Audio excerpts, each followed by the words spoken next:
ఇప్పుడు 16 రోజులు చేసుకుంటున్నాం. పసికిల బాలాది అందరూ ఎలా ఉంటారని అడిగారు తల్లి. దానికి దయచేసి సమాధానం చెప్పు తల్లి. ప్రజలు నేను ఎదురు చూస్తున్నాను తల్లి. ఎందుకు చెప్పాలి రా బాలక్క, నేను సంతోషంగా వచ్చినాను అనుకుంటున్నా, క్రోధంతో వచ్చినా నేను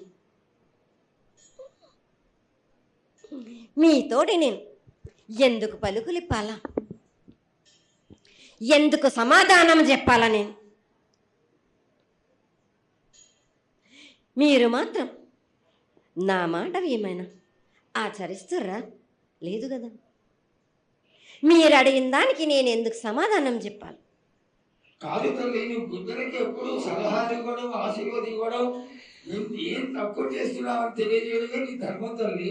తల్లుగా మేమందరం కొలుచుకుంటూ ఉంటే నీ అనవసరమైన ఆగ్రహం చూపిస్తే అది సబబైనటువంటి విషయం కాదు తల్లి. నువ్వు అనుగ్రహించే తీరాలి. మా తప్పులు చెప్పు, తప్పులు దిద్దుకుంటాం, పరిహారాలు ఏమిటో చేస్తాను తల్లి. 7 ఏళ్ళు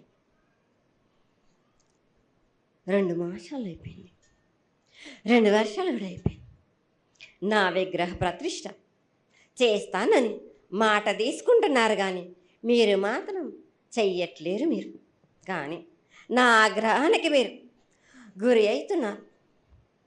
ఇప్పుడు మాత్రం నేను మీ మాట ప్రకారమే నేను 7 ఏళ్ళు నేను సంతోషంగా ఆనందంగా సరిపెట్టుకుంటున్నాను.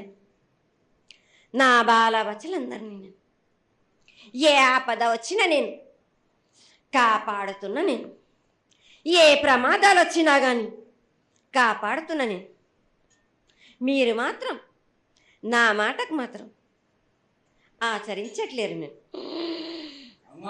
అది మాత్రం మీరు నాకు ఆ గ్రహానికి ఇస్తుంది. అమ్మా, ఆచరించకపోవడం అనేది ఏం లేదు తల్లి. ఎసురుబాటు లేక ప్రతిష్ట చేయలేకపోతున్నామే తప్ప చేయకూడదనేది ఇట్లా కాదు తల్లి. ఒకళ్ళు ఇద్దరు అడ్డుపుల్ల వేసినందువల్ల ప్రతిష్ట ఆగిపోయింది.